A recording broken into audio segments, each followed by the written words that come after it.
Meet Mr. Archimedes of ancient Greece. Long ago, Archis said, "Give me a lever long enough and I can move the world." What Archimedes meant was that the power of a lever is practically unlimited. Today, almost everyone uses some form of lever in his daily work. The familiar can opener is a lever with a sharp cutting edge. The playground seesaw is just a simple lever too. It takes a lot of force to start a freight car moving, yet the railroad man can start the heaviest freight cars easily with a pinch bar, a powerful lever which turns the wheel. Tough luck, old boy. Here's a place where a lever comes in mighty handy. Let's take the simplest kind of lever, a rigid bar working on a fixed support called a fulcrum. One end of this lever is twice as long as the other. Let's put a 10-pound weight on this end, and now we'll put half as much weight on this end. 5 pounds, balance 10. If we have 25 pounds to lift, we just use a longer lever. The 5 pounds will now balance 5 times as much. Let's raise the lever in the air, change its shape a little, and we have a crank. Or we can add a second lever and have a double crank. Now the short arm moves 1/4 the distance, but we get 4 times the force. If we want continuous motion, we need more arms. Now we have levers that turn. The larger paddle wheel makes fewer turns, but it delivers more force. A paddle wheel is nothing but a never-ending series of levers. We can make the wheels stronger and lessen friction where the wheels touch each other by rounding off the edges and shaping them into teeth that will slide in and out smoothly. Now, the power flows smoothly and continuously through spinning leverage of gear wheels. Gears are made in many kinds and many sizes. Little gears, big gears, worm gears, bevel gears, and even lopsided gears. Over 100 million gears are spinning over the roads in the transmissions of our automobiles. The transmission is located right at the bottom of the gear shift lever. Let's start from scratch and put together a model of the gears that we shift in our motor car. The shaft on the left comes from the engine.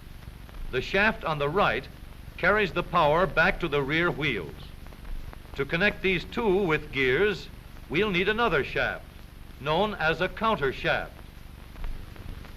These two gears carry the power from the engine shaft to the counter shaft and are always connected or in mesh. This gear on the drive shaft going to the wheels is free to turn around the shaft. We'll put it in mesh with another gear on the counter shaft. These gears are always in mesh and keep turning while the engine is running. To switch from one set of gears to another, our transmission needs a short shaft like this, known as a clutch sleeve. It cannot turn on the drive shaft, but it is free to slide back and forth.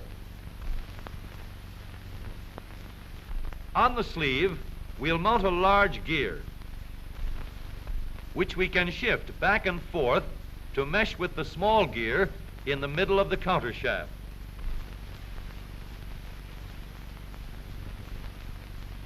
We are now in neutral. The gears that are always in mesh are turning over with the engine, but the shaft to the rear wheels is standing still. A 3,000-pound automobile takes a lot of force to start. So in low speed, we get the greatest leverage by letting the smallest gear on the counter shaft turn the largest gear on the drive shaft. The engine on this model is running at a constant speed of 90 revolutions a minute. With low gears in mesh, the rear wheel is turning at 30 revolutions a minute, about 1/3 the speed of the engine, but with 3 times the force. The power is going through these gears in the transmission.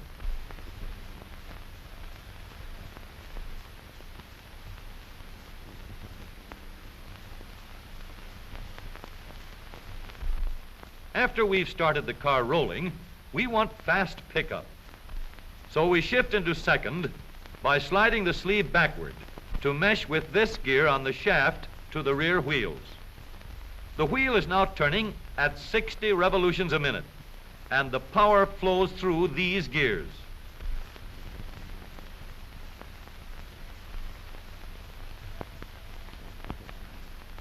For higher speeds, we let the power go directly to the rear wheels. We shift the sleeve forward so that it meshes with the shaft from the engine. The power travels straight from the engine to the drive shaft. Now the shaft to the wheels is turning at 90 revolutions a minute, the same speed as the engine. But here's a problem. An automobile must be able to go backward as well as forward. So we add one more set of gears to reverse the shaft to the rear wheels. With the gears shifted into reverse, the power travels through the transmission in a path like this. We now have 3 sets of spinning levers for going forward and 1 for reverse. With a gear shift lever, we can shift to any set of gears we wish. But with all these spinning levers in the transmission came noise and wear.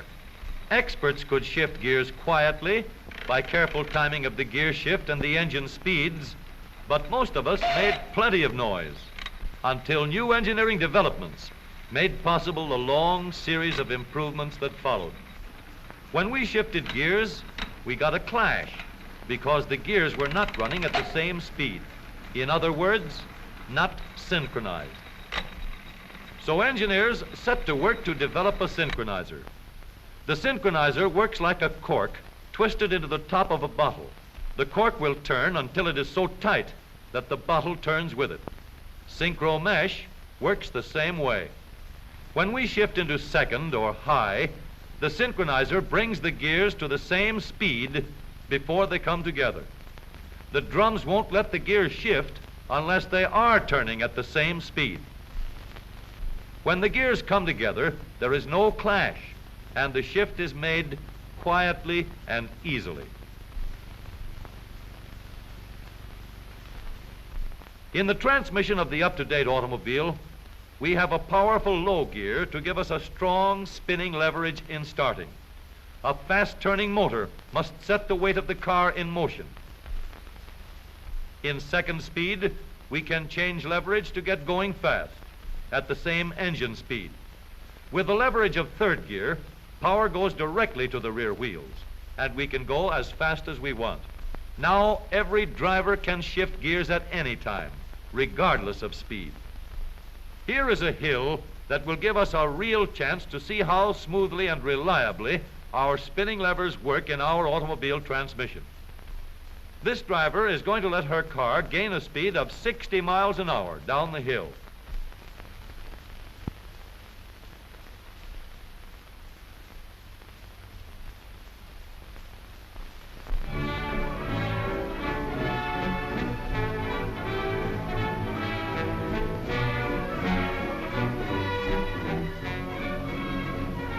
Then she will shift into second speed and bring her car easily and safely under control before it reaches the bottom of the hill.